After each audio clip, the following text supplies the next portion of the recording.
Hello, Flossie dear. I thought I would read you another story. And we're back to Mrs. Pepperpot because she really is one of my favourites. And this one is called The Nature Lesson. Every morning when Mrs. Pepperpot sits at her window with her after-breakfast cup of coffee, she watches a little boy who always walks across her yard on his way to school. The boy's name is Ollie, and he and Mrs. Pepperpot are very good friends. Though not in the way grown-ups usually are friends with children. Quite often, Ollie rushes past Mrs. Pepperpot's window without even saying good morning, because he's in such a hurry. But then Mrs. Pepperpot has never even asked him his name, or how old he is, or what he wants for Christmas. She just watches him every morning and says to herself, "There goes the little boy on his way to school." As for Ollie, he just glances up at her window and thinks, "There's the old woman drinking her coffee." Now with animals it is different. If Ollie sees the cat sitting on Mrs. Pepperpot's doorstep, he can't resist stopping to stroke her. He'll even sit down on the doorstep to talk to her.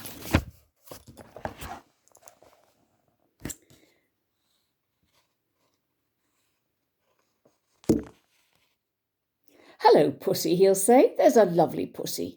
And then, of course, he has to go and see the dog outside his kennel as well, in case he should get jealous. "Hello, boy. Good dog, good dog. You didn't think I'd forgotten you, did you?" "Oh, I wouldn't do that. There's a good dog." By the time he's made a fuss of them both, he's late for school. This is Ollie's trouble. He's very fond of animals.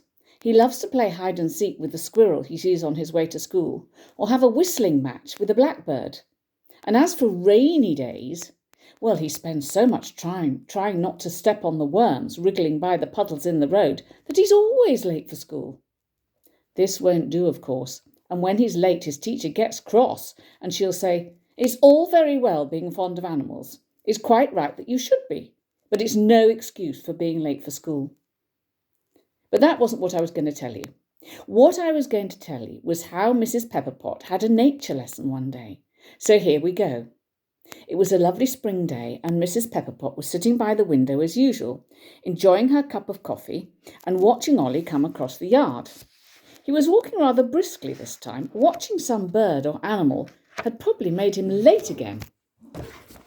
So he had only time to say "Hello, puss" to the cat on the doorstep and "Hi, boy" to the dog in the kennel.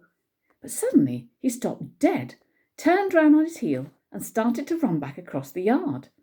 Mrs. Pepperpot had just come to the door to give the dog his breakfast, and Ollie rushed past her as fast as he could go. Mrs. Pepperpot called to him, "Whatever's the matter with you, boy? The police after you?" "Forgot my nature textbook," answered Ollie over his shoulder and started off again. "Wait a minute," called Mrs. Pepperpot. Ollie stopped. "You can't go all the way home again now. You'll be much too late for school. No, you go on and I'll go back for your book and bring it to the school." Ollie shuffled his feet a bit and looked unhappy. He didn't much like the idea of an old woman turning up in school with his nature textbook. "Don't stand there shuffling, boy," said Mrs. Pepperpot. "Where did you leave the book?" "On the windowsill," he answered. "The window is open." "All right. Where do you want me to put the book when I get to the school?" "Come on, hurry up. We haven't got all day," said Mrs. Pepperpot, trying to look severe. "There's a hole in the wall just by the big birch tree. There's an old bird's nest there. You can put it in." "In the old nest, in a hole, in the wall, by the birch tree. Right," said Mrs. Pepperpot. "Now off you go and see if you can be on time for a change. I'll see to the rest." "Righto," said Ollie, and was off before you could say Jack Robinson.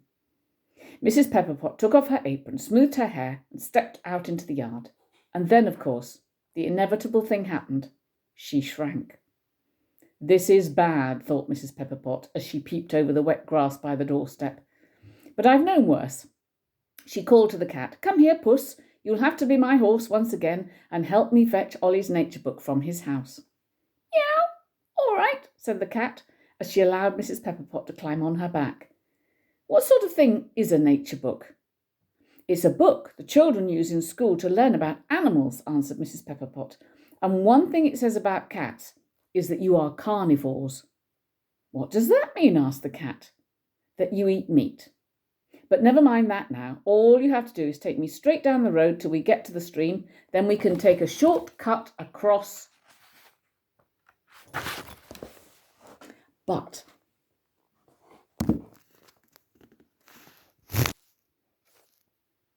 as they came near the stream, the cat said, "Doesn't the book say anything about cats not liking getting their feet wet?" And then she stopped so abruptly that poor Mrs. Pepperpot toppled right over her head and fell plump into the water. "Good job I can swim," spluttered Mrs. Pepperpot as she came to the surface. "Humans aren't meant to live under water on account of the way they breathe with their lungs. Phew, it's hard work all the same. I'll take a rest on this stone and see if something comes up."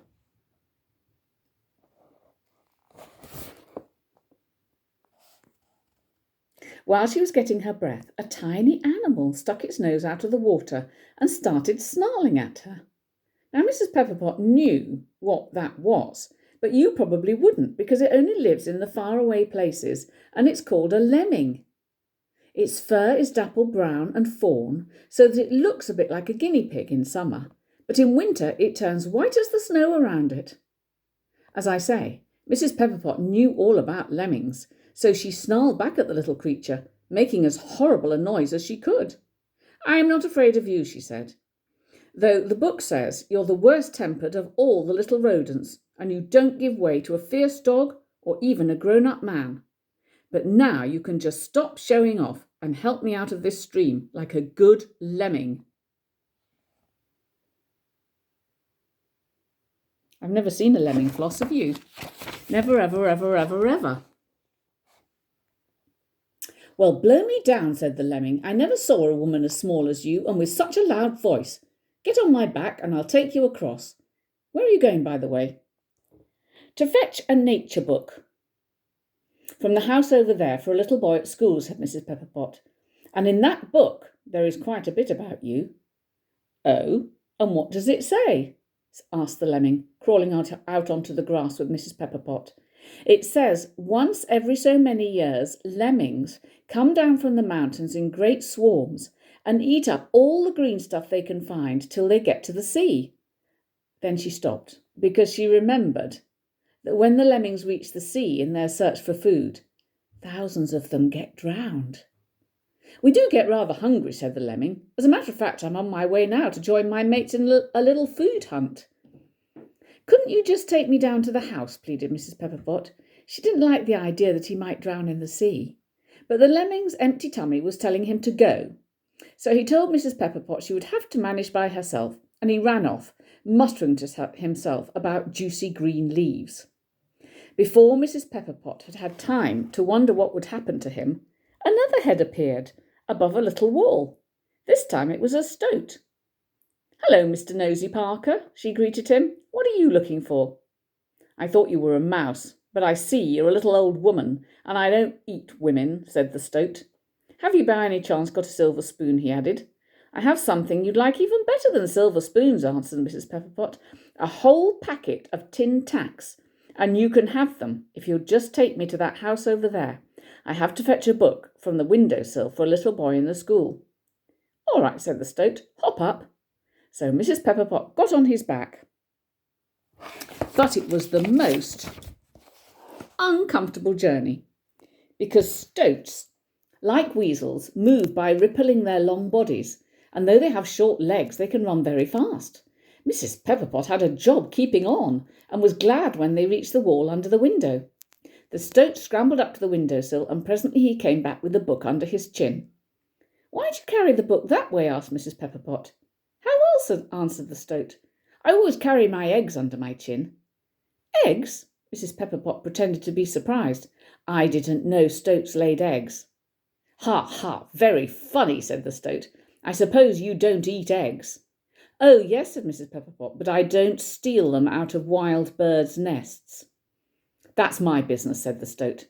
"Now you'd better think how you're going to get this book to school. I can't carry both of you and the book." "That's true," said Mrs. Pepperpot. "I'll have to think of something." But it wasn't necessary, for the next moment Mrs. Pepperpot was back to her proper size.